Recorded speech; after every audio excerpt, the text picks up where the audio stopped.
America और Iran के बीच महासमझौते की तारीख तय हो चुकी है, जगह भी तय है, लेकिन इस महाडील में एक स्पीड ब्रेकर है जो बार बार स्पीड लगा रहा। वो स्पीड ब्रेकर क्या है, क्या परेशानी है?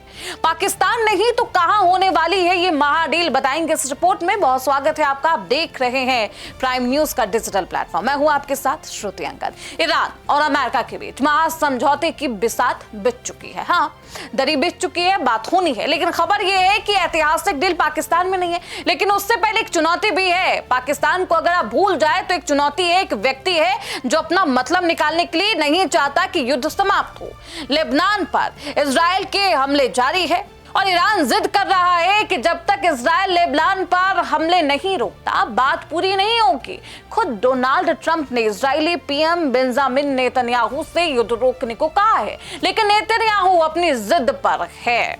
वो युद्ध क्यों नहीं रोकना चाहते? क्योंकि नेतन्याहू को लगता है अगर युद्ध रुका तो ईरान समर्थित हिजबुल्लाह फिर से मजबूत होगा। लेकिन अंदरूनी खबर यह है कि जो उन पर जेल की कार्रवाई की जो तलवार लटक रही है उसे रोकने के लिए वो युद्ध की स्थिति लगातार बनाए रखना चाहते हैं। लेकिन इस तनाव के बीच एक बेहद अहम खबर है कि अमेरिका ने अपनी तरफ से युद्ध जैसी आक्रामक कार्रवाइयों को रोक दिया है और ईरान ने भी साफ इशारा किया है कि समझौता बेहद करीब है। यानी कि पेट्रोल डीजल के दाम कम होंगे। लेकिन अब सवाल है कि आखिरकार ईरान की ये डील होने वाली कहाँ है, कहां पर बातचीत होगी अमेरिका और ईरान के बीच? अब सवाल यही है, और सवाल इसलिए भी बेहद अहम क्योंकि पहले पाकिस्तान में बातचीत हो रही थी।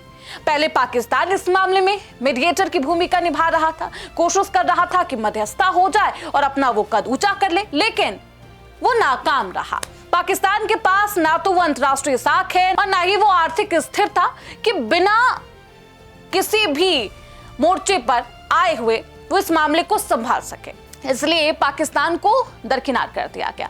स्विट्जरलैंड के जिनेवा को चुना गया है। खुद ट्रंप ने कहा कि ये डील यूरोप में ही होगी, लेकिन यूरोप के देश और जिनेवा को ही क्यों चुना गया? क्योंकि स्विट्जरलैंड दुनिया का सबसे न्यूट्रल देश है जिसका किसी गुट से कोई लेना देना नहीं। दशकों से जब भी अमेरिका ईरान के बीच सीधी बातचीत बंद होती है तो स्विट्जरलैंड ही उनके बीच डाकिया बनता है, प्रोटेक्टिंग पावर बनकर संदेश पहुंचाता है। अब देखिए, जिनेवा का इतिहास भी रहा। जिनेवा का जो ट्रैक रिकॉर्ड है कूटनीति की दुनिया में सुपरहिट रहा। सुपरहिट कैसे? ग्राफिक्स आपकी स्क्रीन पर। इसी जिनेवा ने 1985 में अमेरिकी राष्ट्रपति रोनाल्ड रीगन और सोवियत संघ के मिखाइल गोर्बाचेव मिले थे, जिसने शीत युद्ध को खत्म करने की नींव रखी। 1954 के जिनेवा समझौते ने वियतनाम युद्ध को रोकने का रास्ता साफ किया। और तो और साल 2013-2015 में ईरान के न्यूक्लियर कार्यक्रम पर जो पहली ऐतिहासिक सहमति बनी थी उसकी गवाह भी जिनेवा की इमारतें थी। यानी जब दुनिया में महायुद्ध का खतरा रहा, दुनिया जिनेवा का रुख करती है। जिनेवा के शांत माहौल में दुनिया की सबसे अशांत दुश्मनी का अंत होता है और यही कहा जाता है बेहद न्यूट्रल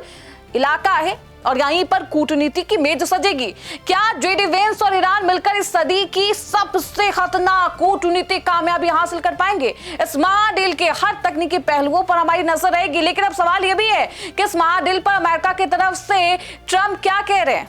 अमेरिका की तरफ से ट्रंप के सबसे खास और उपराष्ट्रपति जेडी वेंस हस्ताक्षर करेंगे, लेकिन दस्तखत होते ही काम खत्म नहीं होगा। समझौते के बाद 60 दिनों का एक टाइम फ्रेम है जिसे तय किया गया है, जिसके भीतर दोनों देश बिना किसी गैप के लगातार बैठक डील को लागू करेंगे और तकनीकी पहलुओं पर बात करेंगे, जिसमें हॉर्मुज स्ट्रेट भी है, न्यूक्लियर कार्यक्रम भी है और बातचीत का असली एजेंडा होगा यूरेनियम और स्ट्रेट ऑफ हॉर्मुज। ईरान के तेवर साफ है कि वो इसमें किसी तरीके से कोई भी कोताही बर्दाश्त नहीं करेगा। वो अपने मामलों पर वो अपनी जिद करता हुआ नजर आ रहा है। उसने कहा है कि वो न्यूक्लियर हथियारों पर अपने सर्वोच्च नेता अली खेमेनेई की उस पुरानी नीति का ही पालन करेगा जिसमें अली खेमेनेई ने इस न्यूक्लियर बॉम्ब के लिए फतवा जारी किया था। यानी ईरान बम नहीं बनाएगा, लेकिन वो न्यूक्लियर एनर्जी के अपने अधिकार पर भी लगातार अडिग है।